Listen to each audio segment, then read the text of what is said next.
नमस्कार। विशेष सन्दर्भमा म यहाँहरूलाई हार्दिक स्वागत गर्दछु।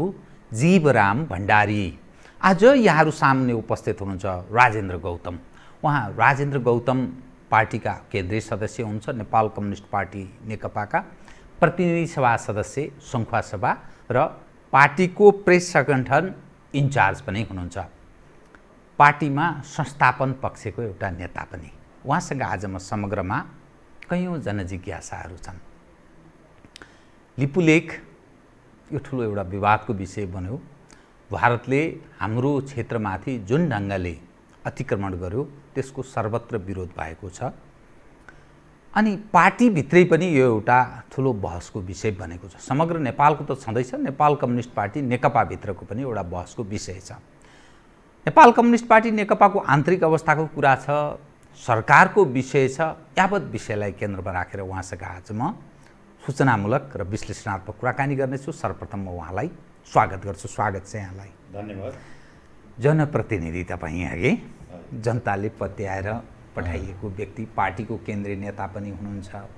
सवाल के रह्यो भने यो नेपाल कम्युनिस्ट पार्टी नेकपालाई नेपाली जनले मत दिनुको अर्थ देशभक्त, किनभने नारा तपाईँहरूको म यसो त्यो विगत यसो सम्झनुहोस्, चुनावको बेलामा जुन ढङ्ग तपाईँहरू प्रस्तुत हुनुभएको थियो जनताका माझमा, एउटा देशभक्त पार्टी, गरिब निरीह र दुखी जनताको पक्षमा काम गर्ने पार्टी र विकल्पको रूपमा मत तपाईँहरूलाई जाहेर गरेको। भलै अहिले कोभिड-19 का कारण संसार थिलथिलोमा छ, नेपाल पनि त्यसबाट परेशान छ। तर नेकपाको झन्नै झन्नै 2/3 बहुमतको सरकार छ।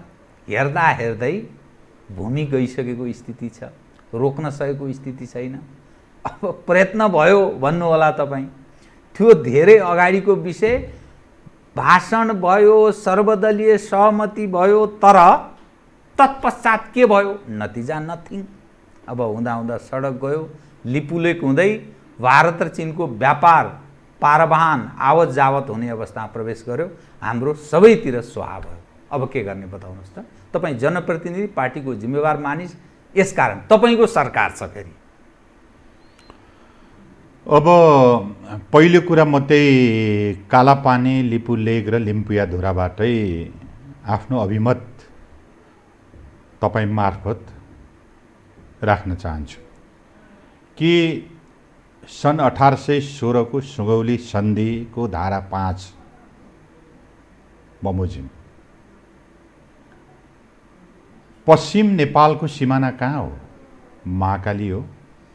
महाकालीको उद्गम स्थल के हो? लिम्पियाधुरा हो। र लिम्पियाधुरादेखि पूर्वपट्टिको सबै भूभागहरू, चाहे तपाईँ लिपुलेकको कुरा गर्नुहोस्, चाहे कालापानीको कुरा गर्नुहोस्, अरू धेरै त्यस्ता ठाउँहरू छन्, त्यो सम्पूर्ण नेपालको हो भन्ने तथ्य प्रमाणले त्यो नेपालको भूमि हो भन्ने प्रमाणित गर्दछ।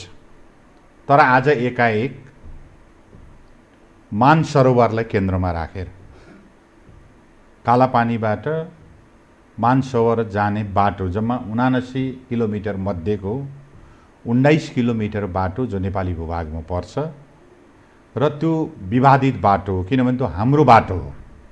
यसमा नि त्यो हाम्रो बाटो हो र त्यो सीमाको बाटोलाई चाहिँ भारतीय रक्षा मन्त्रीले ट्र्याक ओपन भयो भनेर त्यसको गत शुक्रबार उद्घाटन गर्नु भएपछि यसले एउटा चाहिँ गम्भीर एउटा विवादको रूप लियो।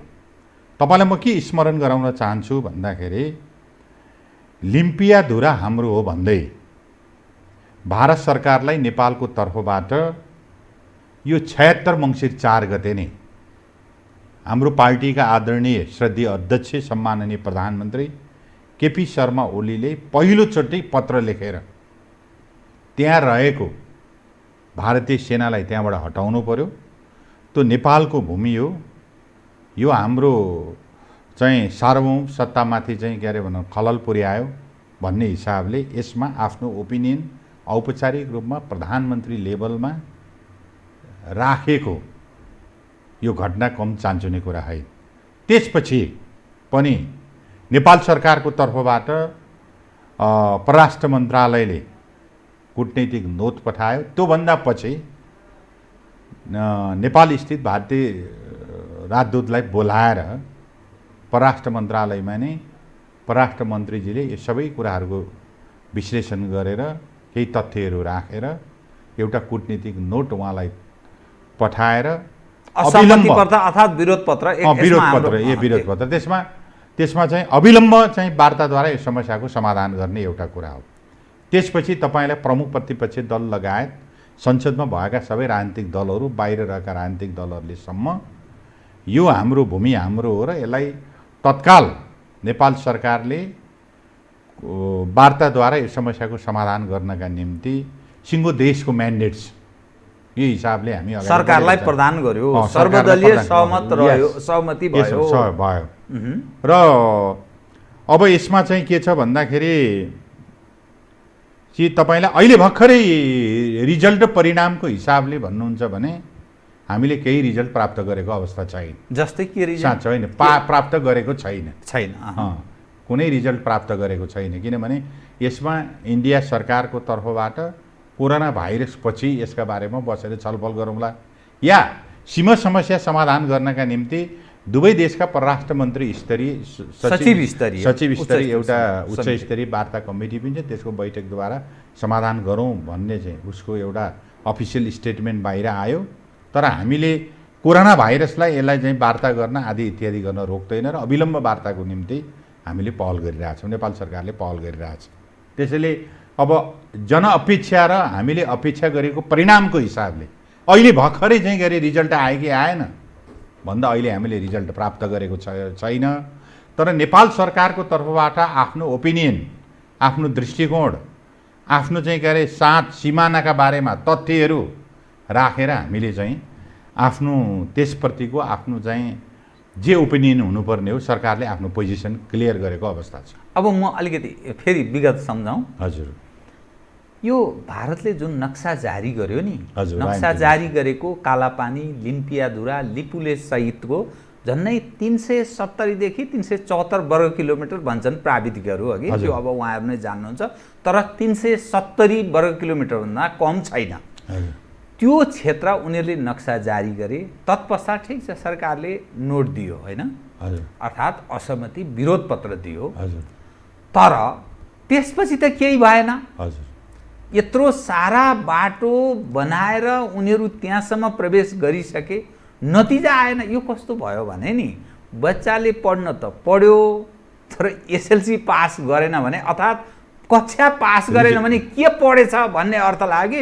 यो त कृत्रिम जस्तो भयो नि त। नेपाली जनले हेर्दाखेरि नेताहरूले कामै गरेका छन्, मैले नेकपालाई मात्रै भनिरहेको छैन, त समग्रलाई नै ल काम गरिरहेछन्, राष्ट्रवादको कुरा गरिरहेका छन्, ठिकै भयो भन्ने भयो। नतिजा आएन। यो लोकतन्त्र भने जस्तो क्या, सारा चिज आयो, सब चिज आयो, ए बाबा आयो के भन्ने कुरा भयो नि त। नतिजा पाउनु पर्यो नि त जनताले। त्यसमा तपाईँलाई मैले अलिकति त्यो सानो शुद्धिपत्र, कृपया शुद्धिपत्र भनेको के हो भन्दाखेरि लिम्पियाधुरादेखि लिपु लेकसम्मको जो जमिन भनेको 385 वर्ग किलोमिटर जमिन जमिनमाथि अतिक्रमण भएको छ भन्ने हाम्रो दाबी हो। अब त्यसमा म के भन्छु भन्दाखेरि कि नतिजा प्राप्ति गर्नका निम्ति सरकारले प्रयत्न गर्यो कि गरेन, एउटा नेसनल कन्सेन्स बनायो कि बनाएन, सम्पूर्ण राजनीतिक शक्तिलाई को चाहिँ भोइस बोकेर हिँड्यो कि हिँडेन, र आफ्नो पोजिसन एउटा राष्ट्रको तर्फबाट, सार्वभौम मुलुकको तर्फबाट हामीले त पटक पटक भन्यौँ, राष्ट्र धनी हुनसक्छ, गरिब हुनसक्छ, देश ठुलो हुनसक्छ, सानो हुनसक्छ, जनसङ्ख्या धेरै हुनसक्छ, कम हुनसक्छ, तर सार्वभौम सत्ता भनेको चाहिँ सोभरेन्टी चाहिँ इक्वल हुन्छ भन्ने हिसाबले उनीहरूसँगको हाम्रो एउटा वार्ता प्रक्रियालाई हामीले अगाडि बढाएका छौँ। त्यो बढेको छ। तर मैले फेरि पनि के दोहोऱ्याउनु पर्छ र तथ्य त्यही हो भन्दाखेरि कि परिणाम चाहिँ के हात लाग्यो त भन्दा परिणाम अहिले हात लागेको छैन। यसमा म के भन्छु भन्दाखेरि भारतीय सरकारले एउटा स्टेटमेन्ट जारी गरेर तिम्रो समस्याप्रति चाहिँ म सूचित छु, तर मैले बनाएको चाहिँ मेरै भूमिमा बनाएको हो भन्ने उसको चाहिँ दलिल जिकिर देखियो। तर वार्ता गर्न पनि सहमत छु, तर एउटा कन्डिसनमा मात्रै वार्ता गर्छु भन्ने खालको एउटा पोजिसन आयो।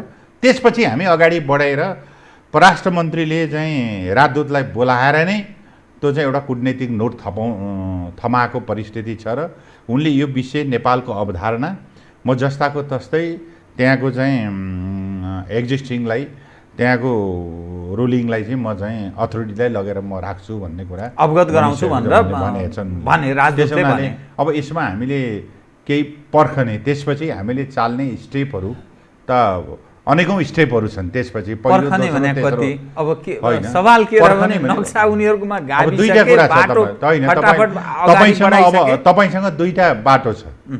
तपाईले चाहिँ अब फटाफट चाहिँ के अरे यो बाटो त्यो बाटो भनेर समाधान गर्ने मुद्दालाई डाइलेगबाट समाधान गर्ने मुद्दालाई गिजोलेर कहिले पनि समाधान नहुने बाटोमा लिएर जाने। यहाँ त विभिन्न बाटोहरूको चाहिँ प्रस्ताव आइरहेछन्। अन्तर्राष्ट्रिय अदालतमा जा, अन्तर्राष्ट्रिय कोर्टमा जा, या बहस गर, यो गर त्यो गर भन्ने त आइ नै रहेछ। तर त्यसको पनि एउटा स्टेपिङ एउटा ती बाटाहरू पनि छन्, ती विकल्पहरू छँदैछन्। ती विकल्पमा हामी जान सक्छौँ।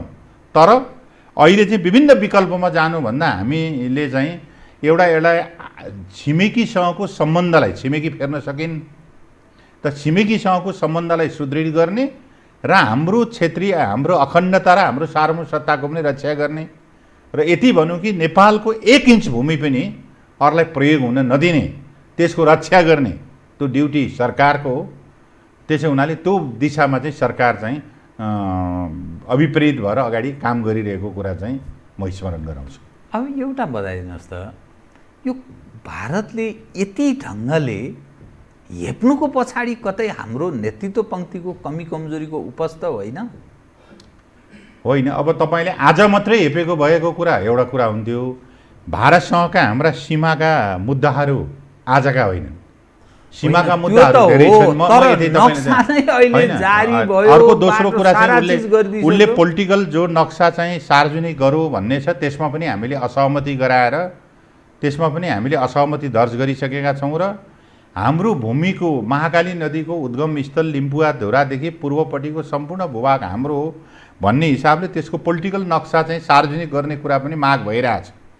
त्यसमा पनि के अरे भने एउटा छलफलको प्रक्रिया चाहिँ अगाडि बढिरहेछ। त्यो हामीले गर्न नसक्ने कुरा होइन। त्यसको एउटा प्रोसिडियरबाट त्यो नक्सा आवश्यक हुँदाखेरि हामीले प्रिन्ट गरेर हाम्रो चाहिँ एउटा हाम्रो के हो त त्यस सम्बन्धी चाहिँ अफिसियल चाहिँ हाम्रो नक्सा के हो भन्ने कुरा पनि हामीले सार्वजनिक गर्नुपर्ने एउटा परिस्थितितर्फ चाहिँ हामी गएर उन्मुख छौँ। यो पार्टीको जो नेतृत्व पङ्क्ति छ नि, स्वयं नेपाल कम्युनिस्ट पार्टी नेकपा आफै असङ्गठित, पार्टीका नेतृत्व पङ्क्ति बीच नै विमति छ, एकदम गाँड कोराकोरको अवस्था छ, एकले अर्कालाई सिध्याउने खेलमा लागि परेका छन्। यस्तो असङ्गठित एउटै पार्टीभित्र त यस्तो अवस्थामा रहेको नेतृत्व पङ्क्तिले अनि त्यत्रो विशाल भीमकाय भारत जो शक्तिशाली पनि छ, त्यो हिम्मत राख्छ वार्ता गर्ने, कुरा गर्ने? त्यसैको उपस्थ कतै होइन। यो नेतृत्व आफै आफ्नो पार्टी त चलाउन सकेको छैन, मुलुकको नेतृत्व कसरी गर्छ भन्ने सन्देश गएन भने यो समग्र घटनाले? अब सन्देश त जान सक्छ, तर तपाईँलाई म एउटा गम्भीर एउटा विषयवस्तुतिर तपाईँको ध्यान के आकर्षण गर्न चाहन्छु भन्दाखेरि हामीले दुईटा ठुला राजनीतिक दलहरू अलग स्कुलिङबाट आएका, अलग पृष्ठभूमिबाट आएका, अलग कार्यशैलीबाट आएका पार्टीहरूको बिचमा एउटा एकता प्रक्रियालाई अगाडि बढाएर हामी आएका हौँ यहाँसम्म। र अहिले हाम्रो सिङ्गो सङ्गठनको पार्टी जीवन चाहिँ के अरे सङ्क्रमणकालीन अवस्थामा छ। भनेको मतलब के छ भने दुईटै एउटा असाधारण परिस्थिति के हो भन्दाखेरि दुईटा पार्टी मर्ज भएपछि हामीले दुनियाँका कम्युनिस्ट पार्टीमा नभएको व्यवस्था गरेर दुईटा चाहिँ अध्यक्षहरू राख्ने असाधारण एउटा चाहिँ विधिलाई अख्तियार गऱ्यौँ। र हामीले के भन्यौँ भन्दाखेरि र हामीले लिखतै के गरेका छौँ भन्दाखेरि आगामी महाधिवेशन नभएसम्मका लागि, अर्थात् 10औं महाधिवेशनमा प्रवेश नगर्दासम्मका लागि दुईटा पार्टी अध्यक्षको बीचको सहमतिबाट मात्रै हाम्रा सम्पूर्ण सङ्गठनात्मक कामहरूको संयोजन, व्यवस्थापन या पार्टीमा नीति निर्माण या नीतिको चाहिँ सम्प्रेषण गर्ने कुरामा समेत सहमति हुन जरुरी छ भनेर हामीले भनेका छौँ। र हामीले व्यवहार पनि त्यही गरेका छौँ। तपाईँले हेर्नुभयो भने पार्टीकोले जारी गर्ने अन्तर्पार्टी निर्देशनमा पनि दुवै अध्यक्षको चाहिँ के अरे हस्ताक्षर हुने व्यवस्था गरेका छ। त्यो भएन भने मान्ने हुँदैन। तर अब यो खालको एउटा व्यवस्था छ। त्यसो भएको हुनाले अहिले एउटालाई का विरुद्ध अर्कोलाई चाहिँ के अरे प्रयोग गरेर पार्टी एकतालाई चाहिँ एउटा बिन्दुमा पुर्याइन्छ भन्ने चाहिँ त्यो सपना नदेखे पनि हुन्छ। मैले तपाईँले यो कुरा किन भन्दैछु भन्दाखेरि कि यसको प्रिन्सिपलै के हो अहिलेको भन्दाखेरि हामी सङ्गठनात्मक हिसाबले सङ्क्रमणकालमा छौँ। कहिलेसम्म भन्दा 10औं महाधिवेशनसम्म, महाधिवेशनभन्दा अगाडिका गर्नुपर्ने कामका सम्पूर्ण सङ्गठनात्मक, विधिगत, नीतिगत, नेतृत्वगत तहमा गर्ने कामहरूको बिचमा हामीले सहमतिबाट गर्नेछौँ भनेर भनेको छ। यसमा अलिक छुच्याइ गरौँ, म छुचो कडा गरौँ। छुच्याइ। कारण के छ भने नि, हजुर, तपाईँहरूको पार्टी बिग्रियो सप्रियो, यो जनतालाई खास सरोकारको विषय भएन, त्यो कार्यकर्ता तहको। तर मुलुक बिग्रियो कि मुलुकमा नेतृत्वको फितलो उपस्थिति देखियो, छिमेकीले नि हेप्न थाले। तपाईँले जो प्रचण्ड र ओलीजीको विषयको अथवा नेकपा तत्कालीन एमाले र माओवादी केन्द्र बीचको मात्रै जस्तो कुरा गर्नुभयो, त्यो त माधवजीको विमति छ, झलनाथजीको पनि विमति छ, अनि फेरि अरू पनि खेल्ने त अरूको आफै भीमरावजी कसरी कुर्लिनु। यसले हेर्दाखेरि के देखाउँछ भने पार्टी एकीकृत ढङ्गले चल्न सक्दैन। अब अप्ठ्यारो अवस्थामा नेपाल कम्युनिस्ट पार्टी नेकपा प्रवेश गर्यो, काङ्ग्रेस यसै अप्ठ्यारोमा छ भनेपछि यिनले कसरी मुलुक आँक्छन् भन्ने एउटा जड प्रश्न खडा भयो के। मैले तपाईँले भनेको विषयको गम्भीरतालाई ध्यानमा दिँदै कृपया मैले के भन्छु यसमा भन्दाखेरि अहिले तपाईँले महाधिवेशनबाट निर्वाचित जति नै सुके आफ्ना असहमतिहरू भए पनि, मलाई बडा विनम्रतापूर्वक मैले भन्छु, त्यही पनि टेलिभिजनमा पार्टीमा चाहिँ पार्टीले औपचारिक रूपमा डिसिजन गरेर पार्टीले एउटा निर्णयको फर्मुलेसन नगरेसम्म विचारहरूको विविधता, सोचाइमा विविधता, दृष्टिकोणमा विविधता, बुझाइमा विविधता, एकरूपता नभएसम्म मान्छेका दृष्टिकोणहरूमा विविध ढङ्गले विषयवस्तुहरू उठ्ने गर्छ। तपाईँले भन्नुभयो नि, पार्टीका विभिन्न वरिष्ठ नेताहरू, सेकेन्ड र्याङ्कका नेताहरू, थर्ड र्याङ्कका नेताहरू, उनीहरूको विविधता, बुझाइमा विविधता छ, एकरूपता छैन, त म मान्छु। त्यसले गर्दा छापाहरूमा एकदमै घम्साघम्सी भएको चाहिँ देखिन्छ। तर म तपाईँलाई के प्रश्न पार्छु भन्दाखेरि कि अहिले तपाईँले चाहिँ अहिलेको सन्दर्भमा तपाईँले यो मैले खालि चाहिँ नेकपाको सरकार, त्यसमा पनि केपी ओली नेतृत्वको सरकारको हटाएर या यसको विकल्प खोजेर राष्ट्रले अर्को विकल्प दिन सक्ने स्थिति छैन। तपाईँले के अरे यो राम्रोसँग बुझे हुन्छ। किनभने यसलाई टुटाएर फुटाएर सरकारलाई हटाएर हामीले अगाडि जाने दुईवटा विधि छन् नि, प्रश्नै छैन। यसमा किन अलमल गर्नु पर्यो? तपाईँले पार्टी अध्यक्षमा कसैलाई कायम गर्नु छ, कसैलाई हटाउनु छ भने तपाईँ अर्ली महाधिवेशन गर्नुहोस्, 10औं महाधिवेशन गर्नुहोस्, महाधिवेशनपछि कसलाई अध्यक्ष बनाउनुहोस्, ढोका खुल्ला छ। अर्ली महाधिवेशनमा जान तपाईँ नमान्ने, महाधिवेशनमा जानको लागि पार्टी सदस्यता रिन्यू गर्नु पर्यो, तल महातरका कमिटीहरूको अधिवेशन गर्नु पर्यो हाम्रो प्रक्रिया अनुसार। कि त तपाईँ महाधिवेशनमा जानुहोस् र तपाईँले चोइस गर्न खोजेको अध्यक्ष को हो त्यो अध्यक्ष बनाएर लिएर आउनुहोस्। त्यहाँ दुईवटा अध्यक्ष हुने छैनन्, एउटै अध्यक्ष हुनेछ। कि त सरकारको बारेमा तपाईँको चाहिँ के अरे भनौँ रिजर्भेसन छ, यो सरकारले केही गर्न सकेन भनेदेखि त तपाईँलाई सरकार बन्ने नि त। सरकारलाई थर्काएर, प्रधानमन्त्रीलाई थर्काएर छापामा लेखेर टेलिभिजनमा बोलेर सरकार त हिँड्दैन त। सरकारलाई चाहिँ हटाउनु छ, सरकारको बारेमा कुनै असहमति छ भने त असहमति राख्ने ठाउँ एउटा विधि प्रक्रिया छ नि त। त्यो त पार्टीभित्रको आन्तरिक कुरा, मैले आन्तरिक कुरा। अब देशको जनताले त हेर्दैन नि, जनता त विद्रोह गर्छ, लुछेर कसलाई फाल्छ, कसलाई ल्याउँछ थाहै हुँदैन। जनता त्यो अवस्थामा होइन, जनता त प्रष्ट छ नि। जनताको त कठघरामा छौँ हामी। सिङ्गो नेकपा जनताको कठघरामा छ। तपाईँले जनताको बिचमा गरेका जे कमिटमेन्टहरू छ, मौखिक रूपमा गर्नुभएको छ र लिखित रूपमा गर्नुभएको छ, या घोषणापत्र मार्फत गर्नुभएको छ, या हामीले लोकल्ली पनि म चाहिँ के अरे भनौँ मैले निर्वाचन लडिरहँदा पनि मेरा पनि आफ्ना कमिटमेन्ट छन् तल जनताका बिचमा। मैले त्यो पुरा गरिनँ, त्यसप्रति मेरो कुनै दायित्व रहेन, भूमिका रहेन भने त स्वाभाविक हिसाबले जनताले दण्डित गर्ने पनि त एउटा ठाउँ छ नि त। जनताले दण्डित गरिहाल्छ नि। नगर्न मलाई चाहिँ के अरे जनदिन नगर्न म फेरि एकचोटि बस्नु पर्यो त्यहाँ मलाई अझै रमाइलो लागिरहेछ भनेर त पाइँदैन छुट। होइन, त्यसैले मैले चिन्ता जाहेर गरे के भने तपाईको पार्टीलाई बहुमत जनताले दिनुको अर्थ हजुर यी सबै बग्रेलती जुन खाले समस्याहरू नेपालमा छ हजुर पार्टीभित्रको रणाकोका कारण मुलुक हाँक्ने सवालमा पनि समस्या रह्यो, पार्टीभित्रको किचलो छताछुल्ल भएर आयो, पार्टीमा सर्वसम्मत नेतृत्व। यसको अर्थ मैले ओलीलाई अयोग्य भन्न खोजेको होइन कि ओलीको विकल्पमा झन् अयोग्यहरू होलान् त्यो, किनभने टेस्ट परीक्षण भइसकेका मान्छे जनताले बुझेकै मान्छे छन्, तर सर्वसम्मत खालको त्यो पार्टीभित्र पनि देखिएन कि। त्यसले गर्दा यसले त मुलुकलाई ठुलो समस्या सिर्जना गर्यो नि त। अब यो कसरी नेतृत्व चलाउँछ, मुलुक कसरी हाँक्छ भन्ने प्रश्न रह्यो के। मैले त्यसैमा के आउँदैछु भन्दाखेरि मेरो पार्टी, मेरो यो गौरवशाली पार्टीमा प्रधानमन्त्री भएका व्यक्तित्वहरू नै 4 जना हुनुहुन्छ, पार्टीका शीर्षस्थ नेताहरू।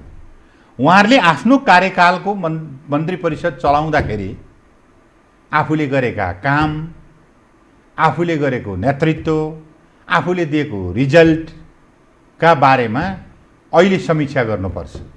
यता औँला ठड्याउनुभन्दा पहिले अहिलेको प्रधानमन्त्रीलाई औँला ठड्याउनुभन्दा पहिले मेरो कार्यकालमा मैले के काम गरेका थिएँ कि आज सबै भनौँ न, आज सीमा समस्यालाई लिएर लिम्पियाधुरा या चाहिँ लिपुलेक कालापानीको विषयलाई लिएर जति प्रश्नहरू अहिले उचालिरहेका थिए नि त, ती अमुक व्यक्तिहरू पनि सरकारले गरेको प्रयत्नलाई समेत आँखा चिम्लेर जुन आवाज उठाइरहनु भएको छ नि, उहाँहरूलाई म के भन्छु भने तपाईँहरू पनि त्यो बेला अमुक अमुक राष्ट्रको जिम्मेवारी पदमा हुन्थ्यो कि सीमा समस्या आजको मात्रै सीमा समस्या हो यसो भनेर भाग्न खोजिँदैछ भनेर भन्न सक्छन्, भाग्न खोजे होइन।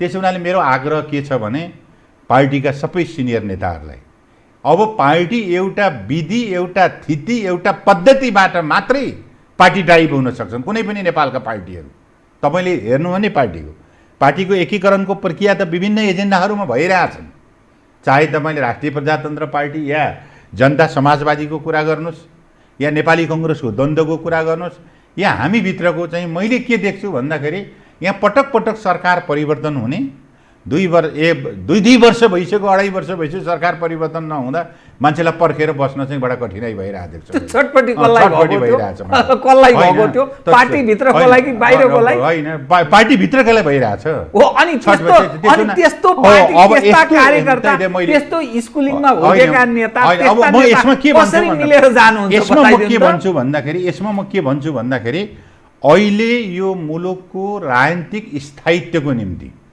स्थिरताको निम्ति पनि यो सरकारको कन्टिन्युएसन जरुरी छ, निरन्तरताको जरुरी छ। कतिसम्म निरन्तर भन्दा 5 वर्षको लागि नै कसलाई अगाडि सारेर हामी म्यान्डेट लिएर आएका हौँ। हामीलाई त्यति बेला चुनाव लड्न चाहिँ केपी ओलीको फोटो चाहियो, केपी ओलीलाई पछाडि राखेर हाम्रो भावी प्रधानमन्त्री भनेर हामीले लियौँ, हामी चुनाव लडेर आयौँ। अनि उसले म्यान्डेट लिएर आएपछि पार्टीको भूमिका छ, सिनियर नेताहरूको भूमिका पनि छ, भूमिका हुन्छ। तर अहिले आएर हामी के भन्छ, छोड त्यो कुर्सी त 2-2.5 वर्ष परिसक्यो भाका लिने त म बसौँ कि भनेर भन्न मिल्छ मिल्दैन? होइन, एक पदको अवधारणा आएको छ। तपाईँको नेतृत्व पङ्क्तिकै मानिसहरू खुलेर बोलिरहनु भएको छ। अब हामी ओलीजीलाई सहन सक्दैनौँ, एकपछि अर्को गल्ती भयो, अध्यादेश ल्याइदिनु भयो, 2वटा अध्यादेश, यो राजनीतिक दल सम्बन्धी अध्यादेश, अनि अर्को संवैधानिक परिषद सम्बन्धी अध्यादेश, गुठी विधेयक ल्याइदिनु भयो, सञ्चार विधेयक ल्याइदिनु, एकपछि अर्को जुन ढङ्गले उहाँ प्रस्तुत हुनुभयो, हाम्रो शिर निहुर्यो।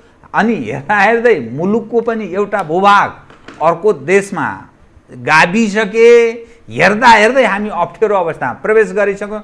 यो सारा दोष हामीले भोलि भोट माग्ने, हामीले मुख देखाउन सक्ने स्थिति हुँदैन। त्यसकारण ओलीजी बाहिरिनुपर्छ है भनेर नेतृत्व पङ्क्तिका मान्छे भनिसके। सचिवालयमा प्रधानमन्त्री अल्पमतमा परेको कुरा आयो, स्थायी समितिमा अल्पमतमा परेको कुरा, अब पार्टीको केन्द्रीय समिति नि बस्ला, अनि संसदमा सरकारको नीति तथा कार्यक्रम प्रस्तुत हुँदा अप्ठ्यारो पो पर्न सक्छ कि भने जस्तो पनि छनक पाइन्छ। कसरी चल्छ सर?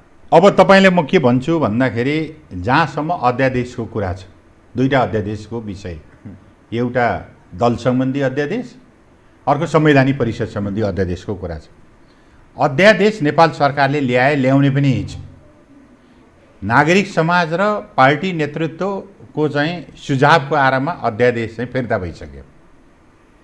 अध्यादेशको च्याप्टरै क्लोज भइसक्यो बाबा। अब फेरि अध्यादेश अस्ति किन अध्यादेश ल्याइस् त भनेर न्यु खोल्नुको के अर्थ हुन्छ? त्यसैले म के भन्छु भने अहिले अध्यादेशको बहस गर्नु भनेको त्यो निरर्थक बहस होइन।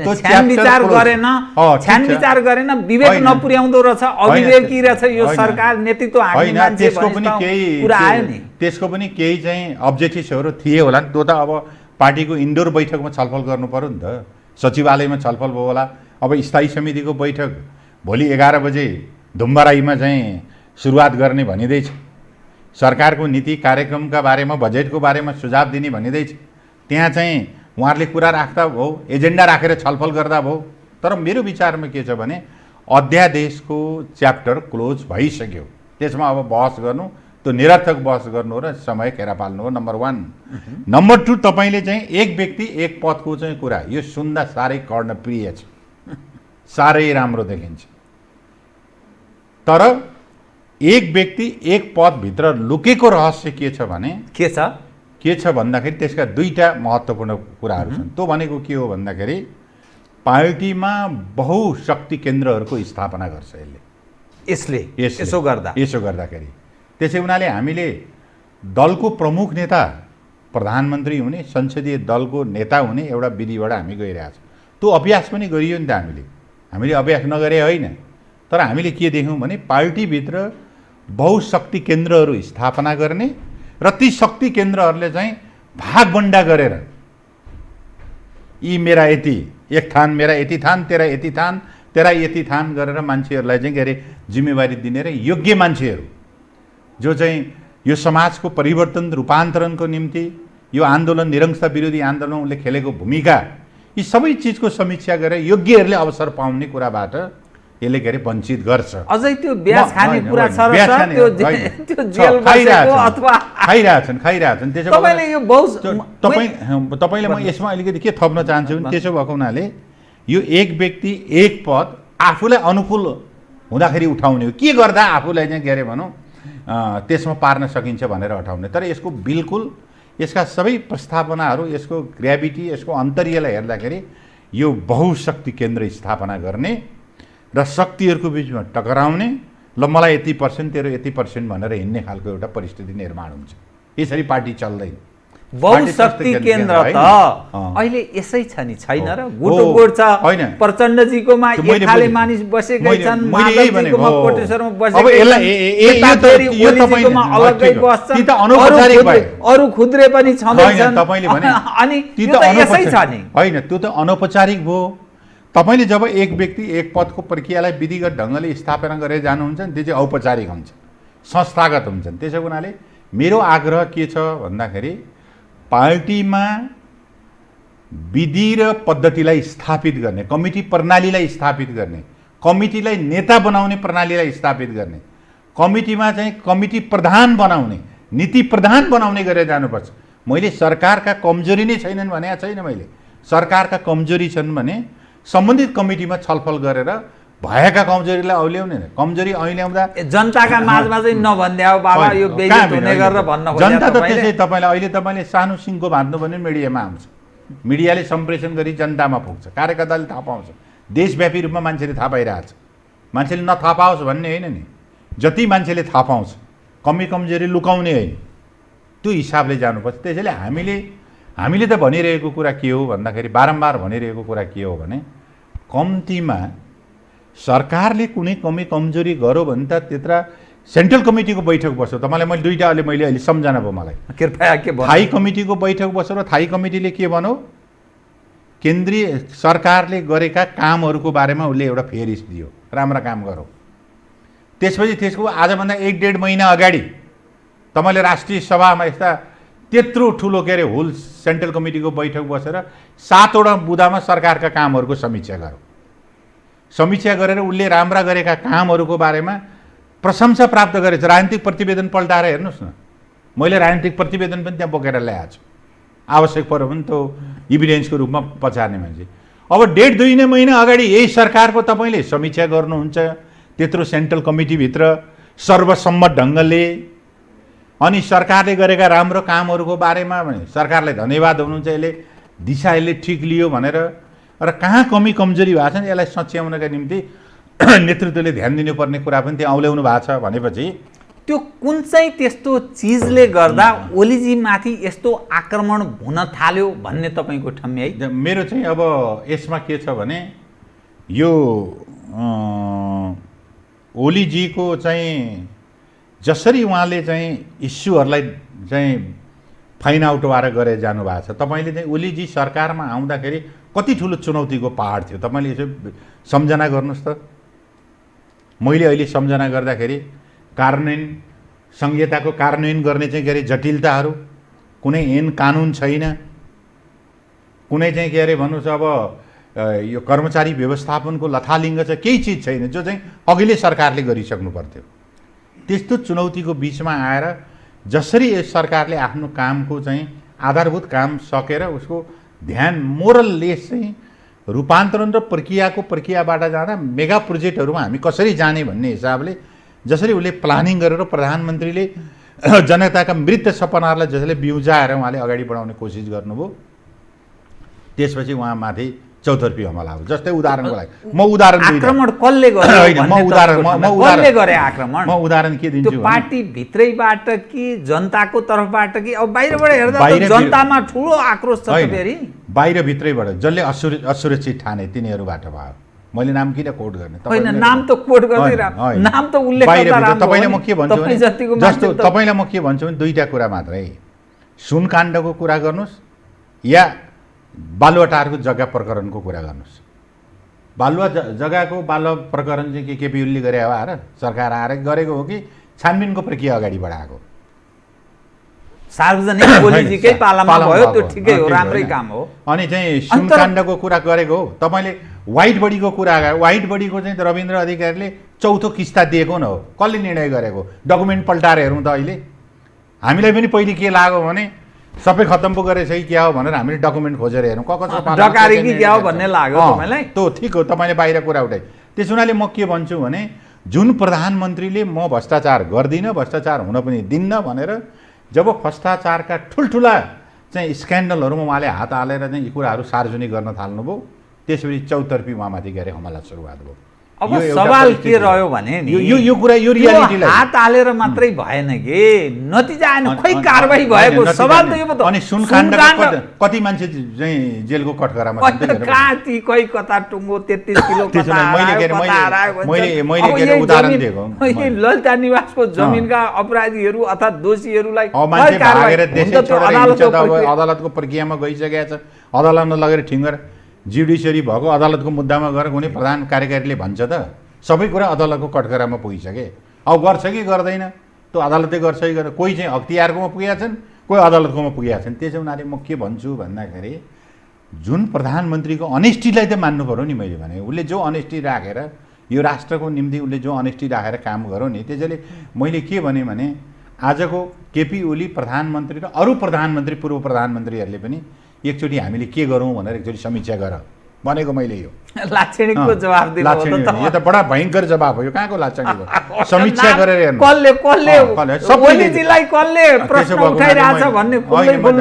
मैले त भित्रबाट पनि बाहिरबाट पनि। त्यसो हुनाले मैले के भन्छु भन्दाखेरि बडा विनम्रतापूर्वक नेतृत्वका सबै साथीहरूलाई तपाईँहरू पार्टी बैठकमा यी मुद्दाहरू तपाईँले छन् भने सूचित गरेर लिएर आउनुहोस् न।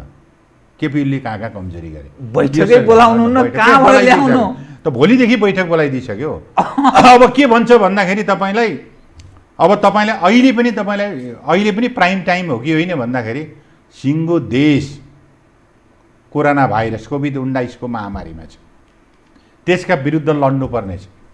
त्यसको लागि चाहिँ के अरे भन्नु तयारी, त्यसको लागि स्वास्थ्य सामग्रीको व्यवस्थापन, उपकरणको व्यवस्थापन गर्नुपर्नेछ।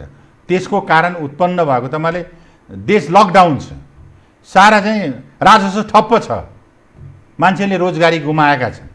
अब त्यसको विकल्प के हो? बजेटले बोल्नुपर्ने परिस्थिति छ, बजेट बनाउनु छ, सरकारको नीति तथा कार्यक्रममाथि छलफल गर्नुपर्छ, लेख्नु छ। अब यस्तो बेलामा अनि त्यो चाहिँ पर बैठक बसाएर अनि पाखुरा सुर्की गरेर हुन्छ त त्यो काम? त्यो सम्भव छ? कुन चाहिँ के अरे भनौँ नेतृत्वको सुझबुझताले त्यो गर्न मिल्छ? त्यो चाहिँ एउटा झन् अँध्यारो सुरुङभित्र चाहिँ के अरे भनौँ पार्टी र देशलाई फसाउने कुरा हो। त्यसो भएको हुनाले अहिले तपाईँले यो मुलुक यहाँनिर असफल भयो भने एकाएक कोरोना नियन्त्रणको सन्दर्भमा अहिले हाम्रो जुन खालको गम्भीर चुनौती छ, तपाईँले मैले भन्दैछु गम्भीर चुनौती, आज त के समस्या छ र तपाईँको? अबको 1 वर्ष 6 महिनापछि मान्छेले यो राजस्व ठप्प भएको कारणले गर्दाखेरि कर्मचारीले तलब पाउँदैनन्, मान्छेको चाहिँ के अरे रोजगारी गुमाएर मान्छेहरू जिम्मेवारी कसको हुन्छ त्यो अवस्थामा? त्यो सरकारको हुन्छ। म भन्दैछु अनि त्यही सरकार त्यो म्यानेजमेन्टमा लागेको छ, सरकार त्यो म्यानेजमेन्टमा लागेको छ। सरकारले बेलैमा पहिले सरकारले लकडाउन गर्दा त्यसको पनि आलोचना भयो, अहिले पनि त्यही लकडाउन त गरौँ नि भन्छ। तपाईँले मान्छेहरू बाहिरबाट आउन खोजेका छन्, अझै तपाईँले नेपालमाबाट आएर काम गर्ने विदेशीहरू जम्मा एराउन्ड 5 लाखको सङ्ख्या रहेछ। तिनीहरूले पनि यहाँबाट रिमिटेन्स लिएर जाने भए त बाहिर नेपालीहरू झन् 60 लाखको सङ्ख्यामा छ। त्यो सङ्ख्याको चाहिँ ठुलो पर्सेन्ट अहिले हिजो मात्रै मैले परराष्ट्र मन्त्रीको कुरा सुने झन्डै 4 लाखको सङ्ख्यामा मान्छे चाहिँ अहिले तत्कालै आउन चाहिरहेछन्, नेपाल फर्किन चाहिरहेछ। तपाईँले देख्नु भने इन्डियामा चाहिँ के अरे भनौँ रेल चलाएर सबै मान्छे चाहिँ विभिन्न स्टेटबाट चाहिँ रेलमा हान्दै त्यो फला चाहिँ जहाँ जहाँ नाका छ त्यहाँ मान्छेहरू थुपारिरहेछ।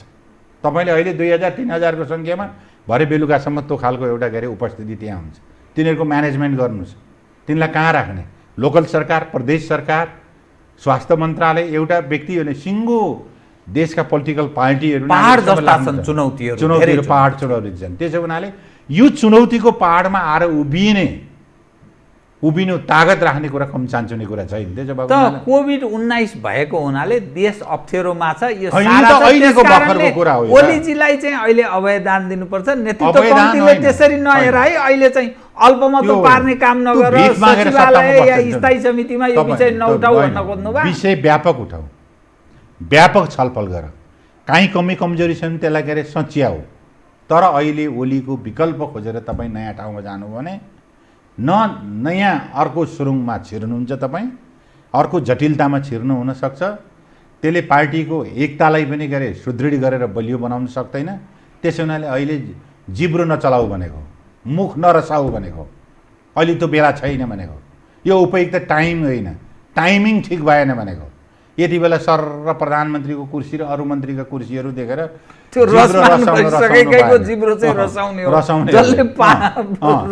नपाउनेहरू राम्ररी बसेकै छ नि त। त्यसबाट सिक। त्यसो भएको हुनाले पर्ख। कथम भन्ने मैले भाषा प्रयोग गरेँ, त्यो सचिवालयमा या स्थायी समितिमा या केन्द्रीय समितिमा या संसदमा भोलि प्रधानमन्त्री अल्पमतमा पर्नुभयो भने तपाईँ प्रतिनिधि सभा सदस्य पनि हो। भोलि सरकारको नीति तथा कार्यक्रममा नै सरकार अल्पमतको अवस्थामा प्रवेश गर्यो भने के गर्ने भन्नुहोस् त? त्यस्तो स्थितिमा पहिलो कुरा तपाईँले के बुझ्नु पर्यो भने अस्ति सचिवालयको बैठक पनि देखिहाल्नुभयो, को अल्पमतमा पर्यो को बहुमतमा पर्यो देखेकै छ। स्थायी समितिको बैठक पनि तपाईँले देखि नै हाल्नुहुन्छ। भोलि 11 बजे रहेछ, सुरुवात हुन्छ, त्यो सुरुवात हुने हो भोलि। त्यसले बजेट नीति कार्यक्रममा केही सुझावहरू लिएलान्। कुनै आक्रोशले, कुनै प्रतिशोधले, कुनै पूर्वाग्रह आग्रहले कुनै पोलिटिकल निर्णय हुँदैन हेर्नुहोस्। त्यसो भएको हुनाले सबभन्दा ठुलो त कुरा त स्थायी समितिमा निर्णय गरेर, केन्द्रीय कमिटीमा निर्णय गरेर, थायी कमिटीमा निर्णय गरेर, सचिवालयमा निर्णय गरेर प्रधानमन्त्री झिक्ने कि बनाउने भन्न सक्दैन। केले चाहिँ हुन्छ त? पार्टी संसदीय दलमा जानु पर्यो। संसदीय दलमा हटाउनु, संसदीय दलमा बहुमत सो गरेर जानु पर्यो। अनि बहुमत सो गर्दाखेरि त प्रधानमन्त्रीले त पार्लियामेन्टमा बहुमत नै गुमायो भने त कुनै पनि प्रधानमन्त्रीले चाहिँ आफ्नो बाटो छोडिहाल्छ नि। त्यो त कसले लाटालाई सोध्नुपर्ने कुरा हो र? त्यति बुझिया छैन।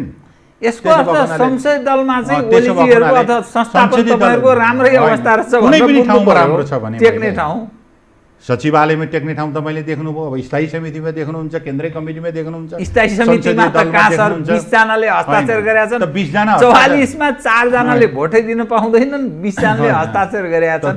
40 जनाको त हो खास मूल त भोटिङ राइट भएका स्थायी समिति। धेरै भविष्यवाणी नगरौँ, म ज्योतिष होइन हैन। तर अब के हुन्छ भन्ने कुरा स्थायी समितिको बैठकले पर्खौँ तपाईहरुमा।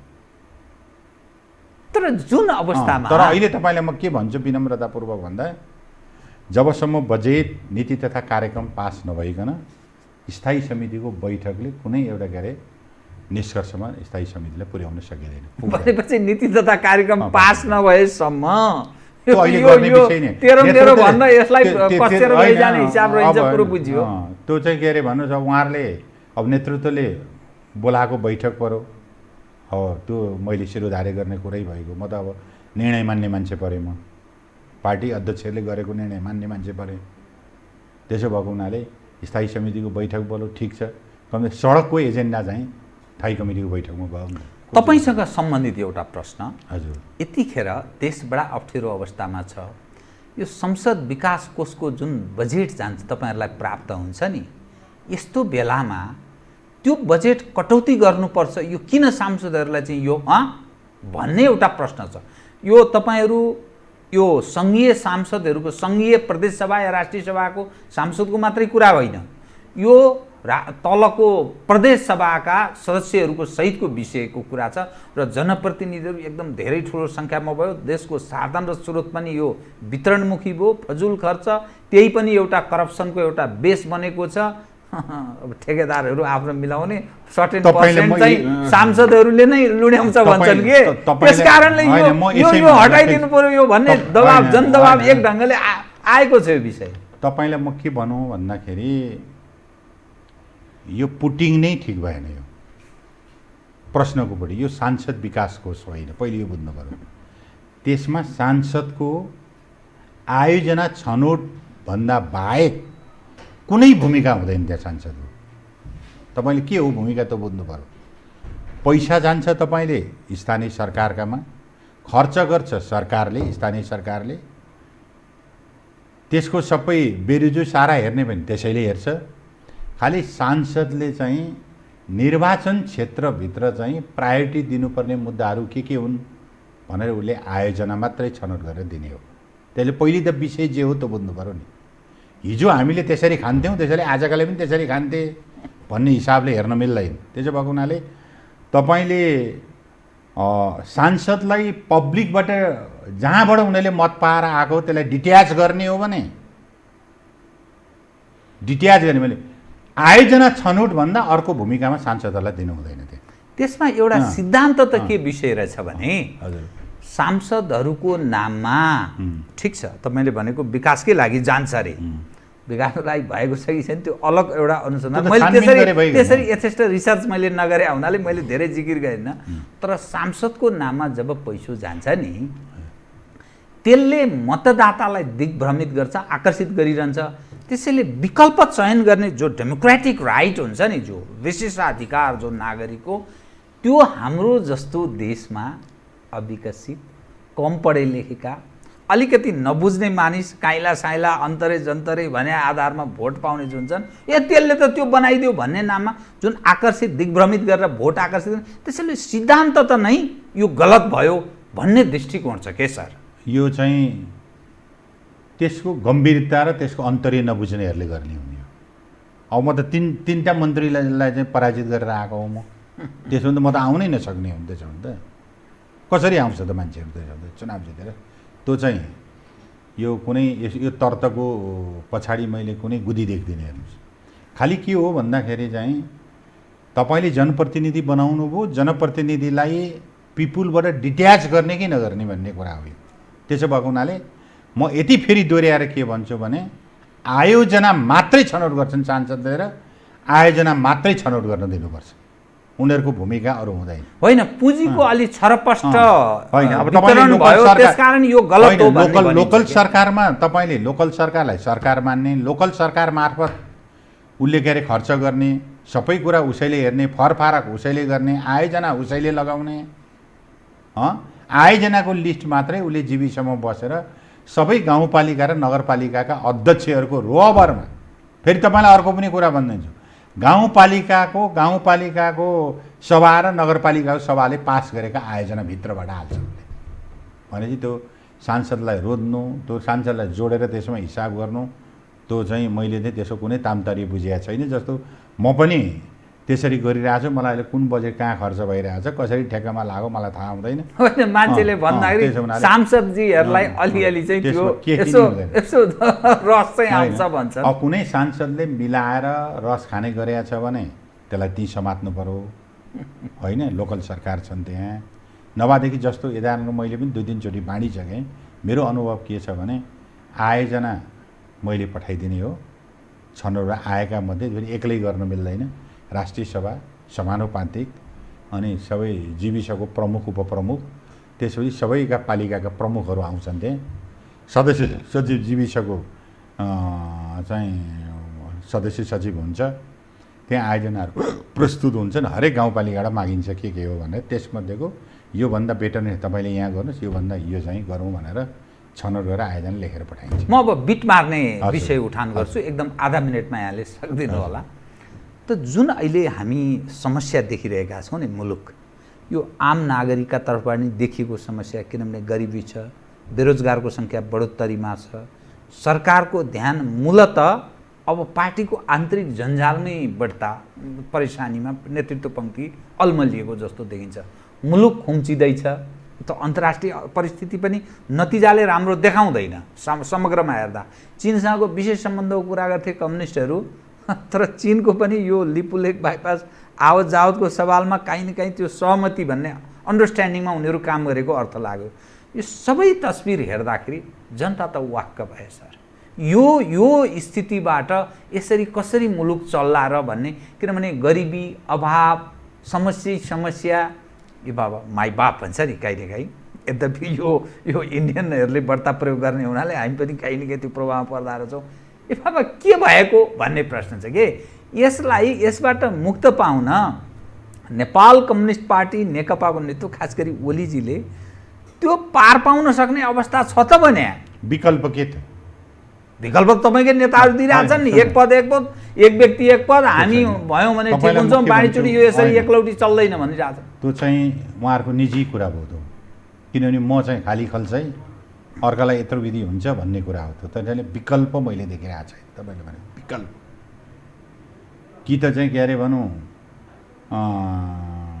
मैले त्यसैले त्यसका दुईवटा बाटा छन्। कमिटीको बैठकबाट उसलाई हटाउन सकिन्, हटाउने ठाउँ छ, प्रक्रियामा जाउँ, हटाउँ, हटेपछि हुने नतिजा पनि हामीले के अरे हेरौँ।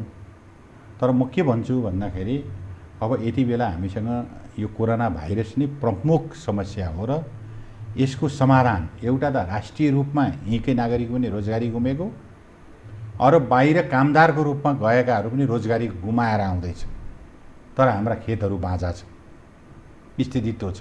त्यसो भएको हुनाले यसपटकको सरकारले आफ्नो प्रस्तुत गर्ने बजेट र नीति कार्यक्रममा कृषिलाई प्रायोरिटी दिएर बजेटहरू आउनुपर्छ र कच्चा पदार्थमा आधारित साना घरेलु उद्योगहरू जस्ता छन् उद्योगहरू त्यसलाई प्रायोरिटी दिएर आउनुपर्छ र उनीहरूमा भएको सिप र प्रविधिको प्रयोग गरेर हामीले जति चाहिँ अब भनौँ न 4-5 लाख त मान्छे त बाहिरबाट यहाँ चाहिँ रिमिटेन्स लिएर जाँदो रहेछ भने त्यसरी तपाईँले बाहिरको श्रम बजारमा बाहिरको मान्छे लिएर आउने भन्दा पनि हाम्रो श्रम बजारमा हाम्रै मान्छेहरूलाई रोजगारी दिने एउटा विधिबाट हामी अगाडि जानु पर्यो। सरकारको ध्यान त्यसतर्फ केन्द्रित होस्, त्यसबाट ध्यान गएको छ र निश्चित रूपमा यसपटकको सरकारले आफ्नो नीति तथा कार्यक्रममा यो कुरा लिएर आउँछ र यसलाई चाहिँ यो समस्यालाई न्यूनीकरण गरेर एउटा रिजल्ट दिने एउटा बाटोतर्फ अगाडि बढ्छ भन्ने मलाई विश्वास छ। हस्, कार्यक्रममा आइदिनु धन्यवाद छ यहाँलाई। धन्यवाद छ।